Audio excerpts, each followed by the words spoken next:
You think Null is the ultimate terror in the Marvel universe? Oh, you're about to meet the ancient horrors and abstract beings that make the King in Black look like a bedtime story. For years, Marvel built up Null, the god of the symbiotes, as the primordial darkness, a being who existed in the void before the universe was even a thing. He's the guy who forged the all-black Necro Sword, a blade that can literally murder Celestials, and he came terrifyingly close to plunging the entire cosmos back into an eternal abyss.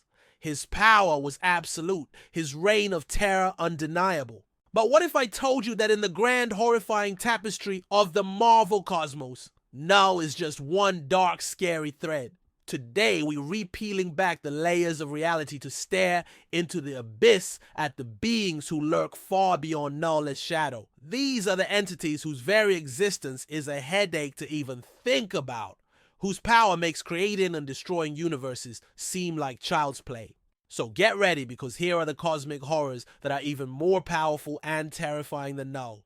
Let me know in the comments which one you think is the absolute scariest. First up is a being that is pure, chaotic, Lovecraftian horror incarnate, Shuma-Gorath. If Null is the void of darkness, Shuma-Gorath is the screaming madness that festers within it. He's one of the great old ones, a lord of chaos who ruled Earth millions of years ago, feasting on the terror of primitive life before he was banished to a dimension outside our own. He rules over hundreds of dimensions, and in his home turf, his power is so immense that he is practically omnipotent. To give you a little perspective, hugely powerful mystics like Doctor Strange live in constant fear of his return. In fact, other high-level demons like Mephisto have been described as mere mice compared to the temple that is Shuma-Gorath. While Null's power comes from the living abyss and his control over the symbiotes, Shuma-Gorath's power is purely magical and conceptual. He can unmake entire galaxies and realities. He doesn't just want to conquer reality, he wants to consume it, digesting it into a screaming vortex of pure chaos. His influence is so great that just a sliver of his essence manifesting on Earth can take down powerful heroes, and it's considered next to impossible to destroy him for good. While Null was eventually defeated, Shuma-Gorath is a recurring nightmare that can never truly be beaten, only temporarily shoved back into the horrifying dimensions he came from. He's less a villain, and more a cancerous force of nature, which makes the King in Black's focused conquest seem almost neat and tidy by comparison. If Shuma-Gorath is a raging storm of cosmic madness, our next entity is the creeping, corrupting rot that infects reality from within. Meet Chthon, one of Earth's first elder gods and the literal author of dark magic in the Marvel universe. Billions of years ago, Chthon ruled the planet, wielding a power so insane it became known as chaos magic, the ability to warp and rewrite reality itself. Fearing his own corrupting influence, he fled to another dimension, but not before he scribbled down all of his evil knowledge onto indestructible pages. That collection of spells became the cursed book known as the Darkhold. This is where Chthon's brand of horror goes beyond Null's. Null commands a physical army you can see. His threat is external. Chthon's threat is insidious and internal. His power is the very foundation of chaos magic, the same force that Wanda Maximoff, the Scarlet Witch, taps into. It's been suggested that her most powerful, reality-shattering moments were fueled by her connection to Chthon's energy. He doesn't need to invade. He can possess and corrupt people from across dimensions using his book as a gateway. And the second someone accepts his power, their soul is his.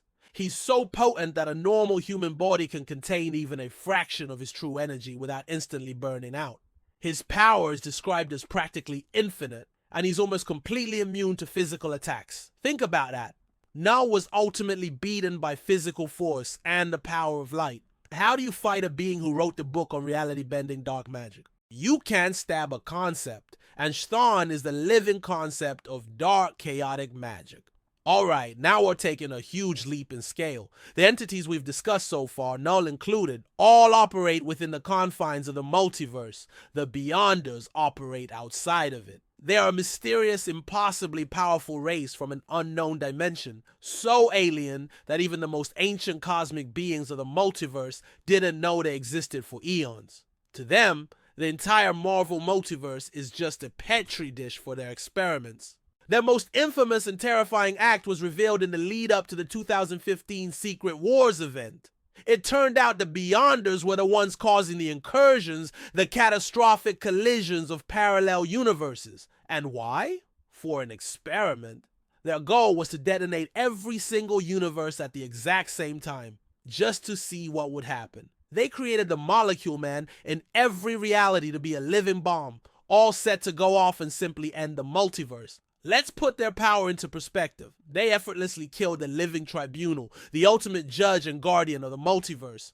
They wiped out the Celestials across countless realities, the very same beings that Null himself fought and often struggled against. While Null's goal was to return the universe to darkness, the Beyonders' goal was to erase it entirely, not out of malice, but out of a cold, detached scientific curiosity. They are so far beyond conventional power scaling that Dr. Doom, after managing to kill them and steal their power, became a literal God Emperor, holding the remnants of all creation in his hands. Null is a king of darkness. The Beyonders are the indifferent scientists ready to shut the whole experiment down. We've talked about darkness and chaos. Now, let's talk about nothing. Oblivion isn't a creature or a god in the way we typically think of them. He is one of the four great cosmic abstracts, alongside eternity, infinity, and death. He is the literal personification of non-existence, the void into which all things eventually pass. He predates the multiverse and will still be there when it ends. His very nature is the end of everything. Here's the mind-bending fact that firmly places Oblivion in a league beyond Null. While it's a popular and logical fan theory that Null is a direct avatar of Oblivion, this hasn't been officially confirmed in the comics. What we do know is that the primordial void Null was born from, the living abyss he uses to create his symbiotes, and the Necrosword, is Oblivion's domain.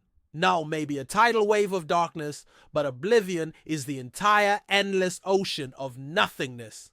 Other confirmed avatars of Oblivion, like the Chaos King, have waged wars that threaten to erase all of existence. Oblivion's power is nearly limitless. He rarely acts directly, because if his true form were to manifest in the physical universe, reality would probably just blink out of existence. His battles with his conceptual opposite, infinity, happen on the highest planes of reality because a physical fight would cause galaxies to collide. Null wanted to conquer the universe and return it to his kingdom of darkness. For Oblivion, that's just a regular Tuesday. He is the darkness, the ultimate end that everything, including gods and so-called kings in black, will eventually face. If Oblivion represents the terrifying inevitable end, the Living Tribunal represents the terrifying authority that governs all of reality. The Living Tribunal is a single cosmic entity that exists at the same time across the entire Marvel multiverse. His one and only job is to protect the cosmic balance and act as the supreme judge over all mystical and cosmic forces. He has three faces: equity, vengeance, and necessity, and all three must agree before he passes a judgment. Within the multiverse, his power is for all practical purposes limitless. He is second in power to only one being. When Adam Warlock had the Infinity Gauntlet, a tool that gives its user total control over reality, the Living Tribunal showed up and with a single word made the gems completely useless. He then held a court with all the other major cosmic players, Eternity, Infinity, Death, Galactus, and the Celestials, to pass judgment. All of these impossibly powerful beings answer to him. While Null fought and defied the Celestials, the Living Tribunal holds authority over them. He can seal off entire realities or just erase them if he decides they're a threat to the multiversal balance. As we mentioned, the only beings ever shown to defeat him were the Beyonders, who came from outside the multiverse and basically broke all the rules. Within the system of Marvel's reality, the Living Tribunal is the system. Null is a powerful player in a game. The Living Tribunal is the one who can flip the entire game board over. And finally, we arrive at the absolute top, the source. The one above all is the supreme being of the entire Marvel omniverse, not just the multiverse, but all of creation in every form. This entity is, for all intents and purposes, God with a capital G. The one above all is the master of the living tribunal. All of the tribunal's cosmic authority is granted by this higher power. Unlike the others on this list, the one above all isn't really a cosmic horror. Its existence represents ultimate, incalculable power, and its greatest weapon is said to be love. It's rarely seen and it almost never intervenes directly, but its presence is the foundation of everything. It famously appeared to the Fantastic Four in the form of comics artist Jack Kirby, hinting that it's the ultimate creator of the stories themselves. Comparing the one above all to Null is like comparing the entire ocean to a single drop of water. Null is a being of darkness born within creation. The one above all is the one who created creation itself. It has brought back the dead, restored destroyed universes, and has even chatted with characters like Spider-Man, treating them not as insects, but as important parts of its grand design. The terror of the one above all isn't about malice or destruction. It's about scale. It's the chilling realization that every struggle, every victory, and every cosmic war against a threat like Null happens under the gaze of an entity for whom all of existence is just a fleeting thought. So, as you can see, the Marvel cosmos is crawling with terrors that dwarf even the King in Black.